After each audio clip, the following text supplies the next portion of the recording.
sommes Tiffany Lacour, Mathilde Missy, Maëlys Silva et Clara Jouan, en classe de première ASSP, accompagnement, soins et services à la personne. Notre thème portera sur la santé maternelle et infantile. L'interview que vous vous apprêtez à écouter portera sur l'alimentation de la femme enceinte et de la mère allaitante. Nous serons accompagnés d'une sage-femme. Bonjour. Je vous laisse vous présenter. Alors bonjour, je m'appelle Estelle et je suis sage-femme à l'hôpital d'Orléans depuis 2 ans. Pour commencer notre podcast, nous allons aborder le thème de l'alimentation de la femme enceinte. Donc notre première question, la femme enceinte doit-elle suivre des restrictions alimentaires ? Alors oui, toute femme enceinte doit suivre des restrictions alimentaires pour limiter l'exposition de son fœtus à certains risques. Pourquoi faut-il supprimer certains aliments pendant la grossesse ? Alors certains aliments peuvent véhiculer des virus qui vont être dangereux pour un fœtus. Parmi ces virus, les principaux sont la listériose et la toxoplasmose si la femme enceinte n'est pas immunisée contre. Donc, quelles sont les conséquences de ces virus ? Ces virus vont pouvoir créer des malformations chez le fœtus ainsi que des infections. La femme enceinte doit-elle suivre un régime spécifique ? Alors oui, elles vont suivre un régime spécifique. Beaucoup de femmes enceintes pensent qu'elles doivent manger 2 fois plus parce qu'elles sont 2, alors qu'au contraire, en réalité, il faut qu'elles mangent 2 fois mieux. Une femme enceinte doit maintenir une alimentation équilibrée et diversifiée, comme toute femme en général.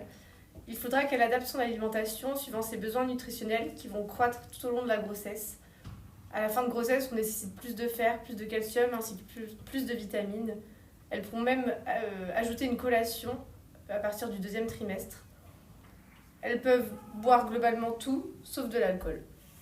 Concrètement, qu'est-ce qu'elles ne doivent pas manger ? Alors, pour prévenir la listériose, elles ne devront pas manger de fromage au lait cru, du poisson cru, des produits de la mer, des charcuteries cuites ou crues, tout comme foie gras, pâté, rillettes. Elles devront faire attention aux dates limites de conservation, préférer les produits emballés qu'à la coupe, bien cuire les viandes, les poissons, retirer les croûtes des fromages, faire attention à la température de leur frigo, maintenir entre 0 et 4 degrés et le nettoyer régulièrement. Pour prévenir la toxoplasmose, elles devront bien laver les crudités, les légumes et les herbes aromatiques, bien cuire également la viande. Et elles feront attention à ne pas jardiner sans gants et éviter de vider la litière du chat. D'accord. Pour la deuxième partie, nous allons aborder la femme allaitante et son alimentation. Quelle alimentation doit suivre la femme allaitante ? Alors une femme allaitante doit suivre exactement la même chose qu'une femme enceinte, c'est-à-dire une alimentation diversifiée et équilibrée. Faut-il supprimer certains aliments pendant l'allaitement ? Si oui, lesquels et pourquoi ? Alors la seule restriction qu'elles vont avoir, ça va être de supprimer l'alcool, tout comme les femmes enceintes.